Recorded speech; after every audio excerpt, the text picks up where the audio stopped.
पुंडलीकवरदारि विठ्ठल श्री ज्ञानदेव तुकाराम सद्गुरु समर्थ त्र्यंबकानंद महाराज की जय। माऊली ज्ञानेश्वर महाराज की जय। जगद्गुरु तुकाराम महाराज की जय। श्री गुरुदेव दत्त। अध्यास एक कारणाध्यास असला म्हणजे त्याच्यावर कसे अनेक कार्याध्यास होतात हे काल सांगितलं। एखादा श्रीमंत गृहस्थ असू द्या, त्याला श्रीमंतीचा मी श्रीमंत आहे असा अध्यास झाला। त्याने पहिली 2 मुलीची कार्य केली, ती श्रीमंतीच्या अध्यासानुरूप केली। दारू जाळणे, बँड लावणे वगैरे निष्कारण खर्च आहेत असे ज्ञानाला कळते, तरी श्रीमंताचा अध्यास तो तसे करू देत नाही। बडेजावाचा खर्च करतो। पुढे अशा कारणाने त्याचे घर खाली आले तरी 3ऱ्या मुलीच्या वेळी कर्ज करून इतकाच खर्च करण्याचा मागे पुढे पाहिला नाही। या अध्यासाने घर भिकेला लागले। अध्यासाचे परिणाम चांगलेच असतात असे ठरविण्याचा कोण प्रयत्न करू शकतो? आता एक श्रीमंत गृहस्थ आणि श्रीमंतीचा अध्यास, मी श्रीमंत आहे म्हणून पहिल्या 2 मुलीची लग्न थाटामाटात केली अनेक खर्च करून, पण 3ऱ्या मुलीच्या वेळेस काही उरलं नाही, तरी कर्ज काढून लग्न तशाच पद्धतीचं केलं। त्यामुळे ह्या अध्यासानं त्याच्यावर कसा परिणाम झाला हे आता दिसून आलं। अध्यास ही सच्चिदानंदरूप आत्म्याची अधोगती आहे हेच लक्षात येणार आहे। ग्रंथ वाचनाने किंवा कीर्तन प्रवचन श्रवणाने खरेच आपण भ्रमित आहोत हे कळते। नाशिवंत विषयाशी तादात्म्य पावणे किंवा शरीराला मी म्हणणे हे अध्यास किंवा भ्रमाचे लक्षण आहे। आता जसं अध्यासाबद्दल आपण पाहिलं की अध्यास आपल्याला कसा त्रास देतो किंवा त्याचे आपल्यावर काय परिणाम होतात, तसं सच्चिदानंद रूप आत्मा पण त्याला अधोगतीला आणण्याचं काम अध्यास करतो। ग्रंथ वाचनानं, कीर्तन प्रवचन श्रवणानं आपल्या ठिकाणी भ्रम झाला आहे, अध्यास झाला आहे हे कळून येतं। आणि नाशिवंत विषयाशी तादात्म्य पावणे किंवा शरीराला मी म्हणणे हे अध्यास किंवा भ्रमाचे लक्षण आहे हे कळून येतं। तरी विचाराने तो भ्रम सोडला पाहिजे, यासाठी विचाराने प्रयत्न सुरू करू लागतो व कार्याध्यासात पालट पडलेला दिसतो। आता हे कधी झालं? त्यांनी काही श्रवण केलं, ग्रंथ वाचन केलं, कीर्तन प्रवचनातून त्यांनी श्रवण केलं, तर त्याच्या ठिकाणी विचार सुरू होतो आणि त्या विचाराच्या प्रयत्नानं व आपण जे काल पाहिले कार्याध्यासाची मालिका, त्यातले काही कार्याध्यास आपल्या ठिकाणी पालट पडले असं दिसून येतो। पुन्हा वाचन कमी झाले किंवा कीर्तन प्रवचन बंद पडले की ते विचार कमी होतात की पुन्हा पूर्वीचे सर्व अध्यास असतातच, किंवा स्वतःच वाचन करून कीर्तन प्रवचनाचा व्यासंग सुरू केला व अध्यास घालवण्याचा प्रयत्न केलेला दिसला तरी अध्यास नाही या नावाखाली अध्यास पूर्ण हजर असतात. आता त्याच्या ठिकाणी काय दाखवलं की प्रवचनाच्या कीर्तनाच्या श्रवणातून अध्यास कमी झाले, पण मध्येच खाडे झाले, कीर्तनाला प्रवचनाला आलाच नाही तर परत अध्यास होऊ शकतो. आणि जर तो स्वतःच कीर्तन प्रवचनाचा व्यासंग चालू केला तर त्याला वाटतं माझा अध्यास गेला आहे, पण जात नसतो. उलट त्याच्याकडं मी कीर्तनकार, मी प्रवचनकार असा अध्यास चालू होतो. सर्व खोटे म्हणून निघून जावे आणि मुलाबाळासाठी पुन्हा घरी यावे. पोथी ऐकायला बसले की हे आपले बरोबर नाही म्हणून म्हणावे व त्याच बैठकीत कमी झालेले अध्यास पुन्हा जडावेत. म्हणजे त्याला विचार येत नाही असं नाही. कोण हा प्रवचन कीर्तन करणारा, वाचन करणारा, त्याला विचार येतो, पण अंमलबजावणी होत नाही. इकडं तर म्हणायचं काही खरं नाही आणि तिकडं तर पुन्हा मुलाबाळात जाऊन आपलं सगळं रममान व्हायचं. बुवा बुवा लोकात, महंत महंतात ईर्ष्या, द्वेष, तंटे हे अध्यास कायम असल्या वाचून कसे होतील? मग कुणी दोन प्रवचनकार, दोन कीर्तनकार, या दोघांमध्ये नेहमीच तंटे असतात. त्यांच्यामध्ये कधी एकमत होत नाही आणि तोच एक प्रकारचा अध्यास त्या ठिकाणी राहतो. ग्रंथ वाचन आणि इतरांना उपदेश एवढीच कामगिरी. आता नुसतं वाचन करत असेल आणि दुसऱ्याला समजून सांगण्याचा प्रयत्न करणं हेच त्याचं काम राहतं. जग अध्यासात सापडले, त्याचे अध्यास घालविण्याचे मुख्य काम आपले आहे हे समजणे अध्यासच असून लोकाचा मुख्य अध्यास दूर करण्याचा प्रयत्नात मी स्वतः अध्यासात बळकट होत आहे हे कोठे लक्षात येते? आता हे सगळं वाचन करून बाकीच्या गोष्टी श्रवण, प्रवचन, कीर्तन ह्याचं करत असताना त्याला असं वाटत असते की दुसऱ्याला शिकवतोय मी, दुसऱ्याचे अध्यास घालवतोय. हे अध्यास आहेत, हे घेऊ नका असं सांगतो. म्हणजे दुसऱ्याला अध्यासात समजून देतो आणि त्यांचे अध्यास कमी करण्याचा प्रयत्न करतो.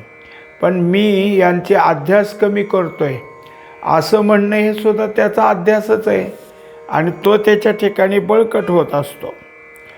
कारण या सर्व कार्याध्यासाचा पाया कारणाध्यासाच्या भूमिकेवरील इमारत आहे. आता हे सगळे कारणाध्यास मागचे तर पाहिले, आता नव्यानं काय उभं राहिले तर मी ग्रंथ वाचणारा, मी शिकवणारा हा एक उभा राहिला. हे सगळे कार्याध्यासाची जेवढी काही मालिका आहे हे कारणाध्यासाच्या भूमिकेवर आहे. आणि अज्ञानाचा कारणाध्यास जोपर्यंत निघत नाही तोपर्यंत कार्याध्यास गेले आणि पुन्हा जडले असे चालावयाचे. म्हणून अज्ञानाचा जो कारणाध्यास आहे तो गेल्याशिवाय हे बाकीचे कार्याध्यास कमी होत नाहीत. कमी झाले आणि पुन्हा जडले असंच त्या ठिकाणी होईल. ज्ञानावर जोपर्यंत अज्ञानाचा अध्यास आहे तोपर्यंत कार्याध्यासाची निवृत्तीने पूर्ण समाधानाचा, सायुज्यतेचा फायदा मिळणार नाही. अगदी आट्टासाने कार्याध्यास घालविणे तरी स्वर्गाचे फल मिळेल, परंतु पुन्हा अध्यास परंपरा जडून इतर जीवाप्रमाणे पुन्हा अध्यास जडतील. आता तो कोण आहे हा की मी स्वतःला ज्ञानी म्हणून घेणारा. त्याच्या ठिकाणी हे कार्याध्यास काही जरी गेल्यासारखे वाटले तरी पूर्ण समाधान त्या ठिकाणी होणार नाही. म्हणजेच काय होतं, परत त्याच्या ठिकाणी हे कार्याध्यास घालवणे आणि पुन्हा आणणे अशीच क्रिया होत राहते. परंतु पुन्हा अध्यास परंपरा जडून जीवाप्रमाणे पुन्हा अध्यासच जडत राहतील. आता इतके सगळं झाल्यावर जर इथला अध्यास नको असं जर वाटलं तर मला स्वर्गफल पाहिजे, तो एक अध्यास जडून घेईल. अशा तऱ्हेनं त्याच्या ठिकाणी काय आहे की सगळे अध्यास परत परत येतात, गेल्यासारखे वाटतात, परत येतात. म्हणजेच पुन्हा मृत्यूलोक आणि जन्ममरण हे अध्यास जाणार नाहीत.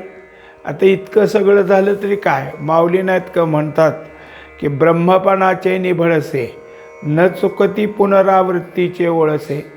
सगळं काही ब्रह्मज्ञानाचं बोलतो पण स्वतःचं काही त्यात नाही, नुसतं बोलण्यापुरतंच आहे. म्हणजे भडसे, बडबड तेवढी आहे. म्हणतात ना, लोकासांगे ब्रह्मज्ञान आपण कोरडे पाषाण. मग हे सगळं केलं तरी जन्ममरण चुकलं काय त्याचं? कारण नुसतं ब्रह्मज्ञान बोलून दाखवून नाही चालत. या सर्व विचारावरून फक्त कारणाध्यासाची निवृत्ती हीच महत्त्वाची आहे. तेव्हा कार्याध्यास काढणं हे जरी झालं तरी मुख्य काय आहे, कारणाध्यास काढला पाहिजे. ती निवृत्ती झाली म्हणजे कार्याध्यासातील सूत्र निघून गेल्याने कार्याध्यासाचे मणी सुटे होऊन गळून पडतील. आता जर कारणाध्यास गेला तर कार्याध्यास एक मालिक आहे. त्याला उदाहरण दिलं की एक एक मणी त्याची माळ ओवायची, त्याला दोरा लागतो, दोऱ्यात ती माळ ओवली जाते. मग कार्याध्यास एक मणीत, पण कारणाध्यास त्याचा दोरा आहे ना. मग जर दोराच काढून घेतला तर मणी कसे राहतील? मणी आपोआप गळून पडतील.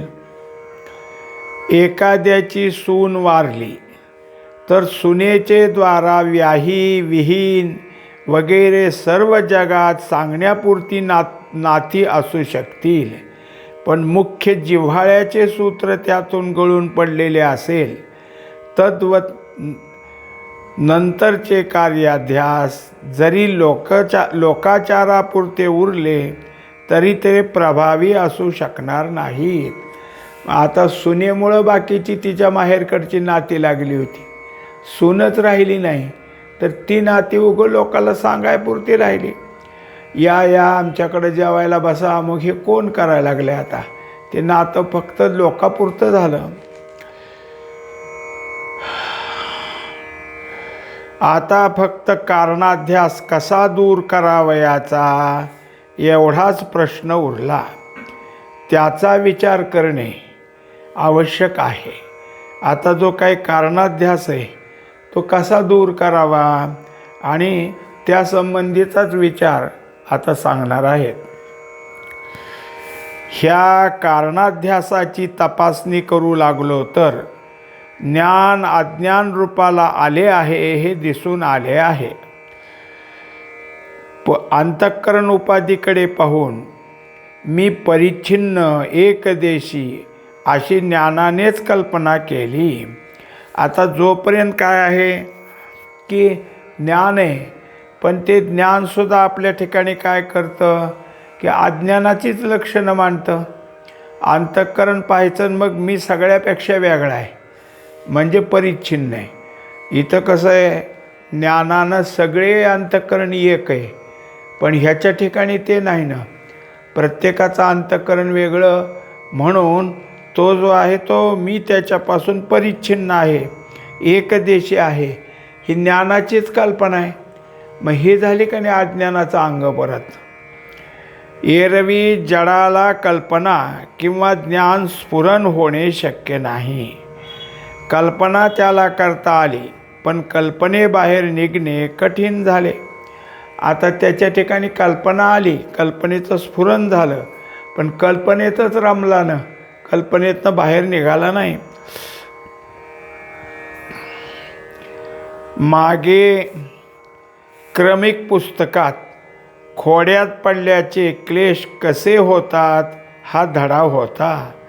मग आता एक काय आहे खोडा की जो शिक्षा म्हणून दिला जातो, त्यात पडल्यावर कसं त्रास होतो हे त्या पुस्तकात दिलं होतं.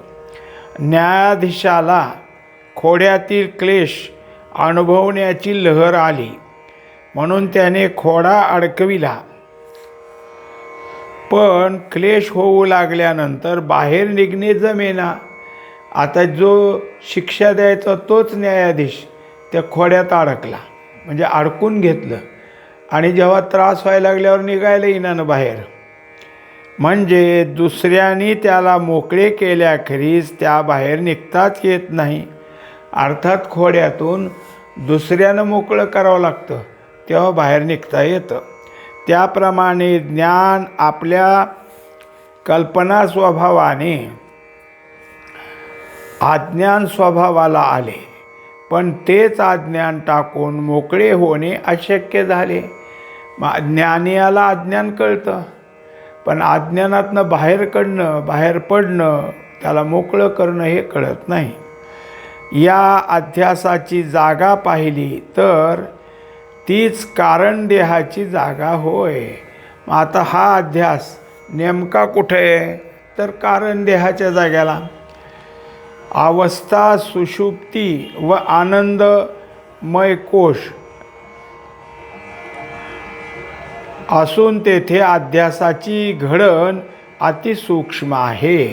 आता सूक्ष्म ह्याच्यामध्ये सुषुप्तीमध्ये आणि आनंदमय कोशात अध्यास असतो, पण ती घडण आहे ती अत्यंत सूक्ष्म असते. हा कारणाध्यास घडून वरील कार्याध्यास घडले तरी खरोखर आत्मस्वरूप काही विकारी होत नाही. असे किती जरी अध्यास झाले पण खऱ्या अर्थानं आत्मस्वरूप काही विकारी होत नाही, किंवा त्यात काही बदल झाला असे नाही. परंतु ज्ञानगुणामुळे कर्तृत्व भोक्तृत्व घेऊन सुखदुःखाची माईक म्हणजे मिथ्या स्थिती आपल्यावर मानतो. आता त्याच्या ठिकाणी काय झालं की ज्ञानानं पुन्हा अजून काय आहे की आपल्या ठिकाणी कर्तृत्व भोक्तृत्व घेतलं की त्याचं सुखदुःख त्याच्या ठिकाणी उभं राहावं लागतं. आता ह्याच्यावर ज्ञानोबा सांगतात, कवणू एकू भ्रमलेपणे मी तो नव्हे गा चोरलो म्हणे, ऐसा नाथीला छंदांत करणे घेऊन ठाके. असा हा मिथ्यापणाचा आळ मात्र आहे. एरवी आत्मस्वरूप आहे तसेच आहे व तसेच त्रिकाला बाधित राहणार, फक्त भावनेने वेगळा पडतो. ही अज्ञान भावना काढणे जरूर आहे व ती त्याला निघत नाही. आता जसं वर एक उदाहरण दिलं ओवी घेऊन की कोणाला तरी भ्रम झाला आणि तो मी चोरलो असा म्हणू लागला. मग आता त्याचं चोरले पण हा जर सांगत असते तर सांगणारा कोण आहे? मग तोच आहे, आणि तोच म्हणतो मी चोरलो, म्हणजे हा भ्रम आहे. हे जसं आहे तसं या मिथ्या अहंकाराचा एरवी आत्मस्वरूप आहे तसेच आहे, आणि म्हणजे तो चोरला गेला म्हणावं तर तो आहे का नाही? मग तसं आत्मस्वरूप आहेच, आणि त्या आत्मस्वरूपाच्या ठिकाणी हे भ्रम झाला हा आळ येतो. त्याप्रमाणे व तसेच त्रिकालाबाधित राहणार, फक्त भावनेचे वेगळे पडले. आता आत्मस्वरूपाला काही नाही, ते त्रिकालाबाधित असणारं शुद्धच आहे, पण भावनेनं मात्र आपण बद्ध झालो, आपण यातली गुंतलो असं त्याच्या ठिकाणी आलं. ही अज्ञान भावना काढणे जरूर आहे. तेव्हा ही भावनाच आहे, अज्ञान आहे ही भावनाच आहे, आणि ती काढण्याची गरज आहे.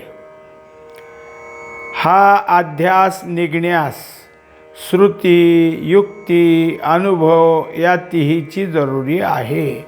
आता श्रुती म्हणजे ग्रंथ, वेदग्रंथ वेदमंत्र, युक्ती म्हणजे सद्गुरू, आणि आपल्या ठिकाणी त्या दोनापासून आलेला अनुभव, ह्या तिघाची गरज आहे.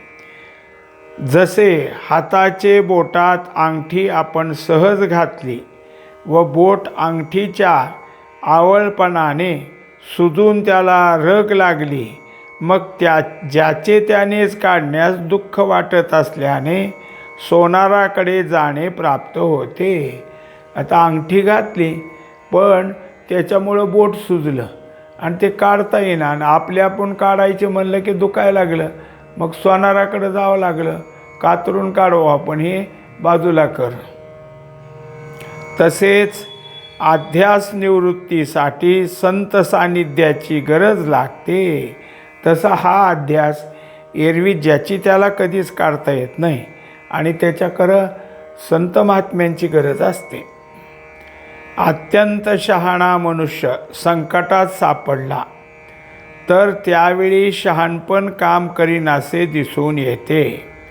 उलट शहाणपणाचा जितका तो उपयोग करू लागतो तितका दुःखास किंवा दुःख वाढीस कारणीभूत होतो. म्हणजे मनुष्याला काही संकट आलं की स्वतःला काही सुधरत नाही, आणि काहीतरी करायला गेला तर अधिक त्या संकटात गुंतत जातो. त्याप्रमाणे आत्मा आपल्या प्रयत्नाने कारणाध्यास जेथे घडला तेथे अज्ञान घालवण्याचा प्रयत्न करू लागेल तर ते अज्ञान दूर होण्याऐवजी अधिक घट्ट होते. आता आत्मा का म्हणावं लागलं की तेच ज्ञान आहे ना, पण ते ज्ञान आपण आपल्या ठिकाणी घेऊन हे कारणाध्यास काढण्याचा प्रयत्न करतो, आणि मग किती जरी झालं तरी अज्ञानाच्या पोटातूनच आलेलं ते ज्ञान. मग त्यामुळं किती आपण प्रयत्न केला तर उलट अधिक घट्ट होतो, दूर होत नाही. कारण अज्ञान हे कल्पित आहे. प्रत्यक्ष अज्ञान पाहू म्हणून हुडकीत गेल्याने त्याला ते कसे सापडणार? तेव्हा अज्ञान म्हणून काही पदार्थ नाही, तो एक कल्पितच आहे, आणि अज्ञानाला शोधायचं आणि मग बाजूला करायचं तर ते सापडणारच नाही ना. व त्याचा नाश तो कसा करणार? प्रत्यक्ष सूर्यच अंधार हुडकण्यास त्रिभुवनात हिंडला किंवा अंधाराची वसतिगृहे, गुहा वगैरे ठिकाणी हिंडला तरी त्याला अंधार दिसणार कसा? आता तसं अज्ञान हे वस्तूच नाही, आणि ती जायची कशानं? ज्ञानानं शोधायला. मग अंधार राहील कसा? मागं तुकोबारायाचा एक अभंग आहे की दीप घेऊनी धुंडीती अंधार, भेटे हा विचार अघटित.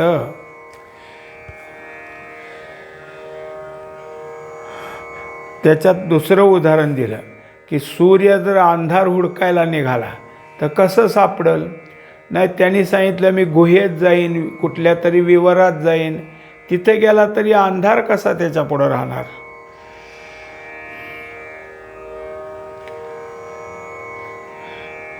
व श्रम वाचवणार कसे?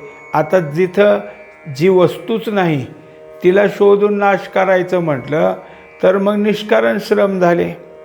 त्याप्रमाणे आत्म्याचे सामान्य ज्ञान अज्ञानाच्या नाशास प्रवृत्त झाले तर अज्ञान निवृत्ती होणार नाहीच नाही.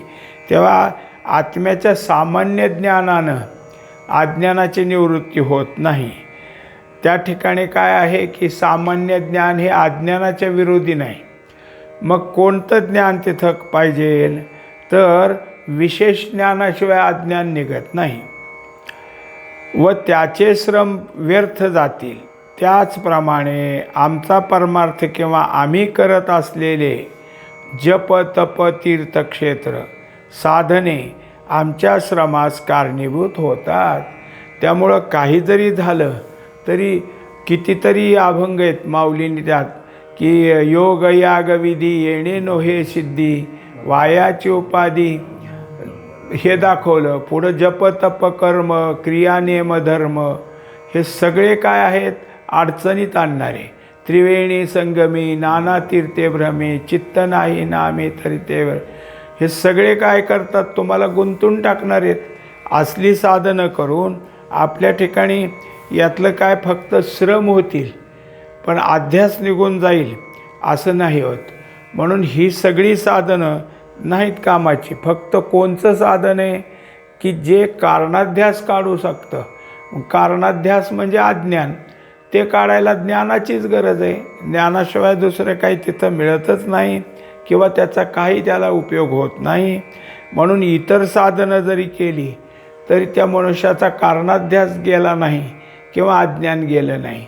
फक्त ज्ञानी मनुष्य आणि कारणाध्यास काढण्याचा त्याच्याकडं काय युक्ती असेल ते श्रीगुरूंनी सांगितलेली त्याप्रमाणे केलं तर तो निघू शकतो. एरवी कारणाध्यास जात नाही आणि त्याच्यासाठी दुसरं काही साधन करून काही उपयोग नाही. पुंडलिक वरदारी विठ्ठल श्री ज्ञानदेव तुकाराम सद्गुरु समर्थ त्र्यंबकानंद महाराज की जय. माऊली ज्ञानेश्वर महाराज की जय. सद्गुरु तुकाराम महाराज की जय. श्री गुरुदेव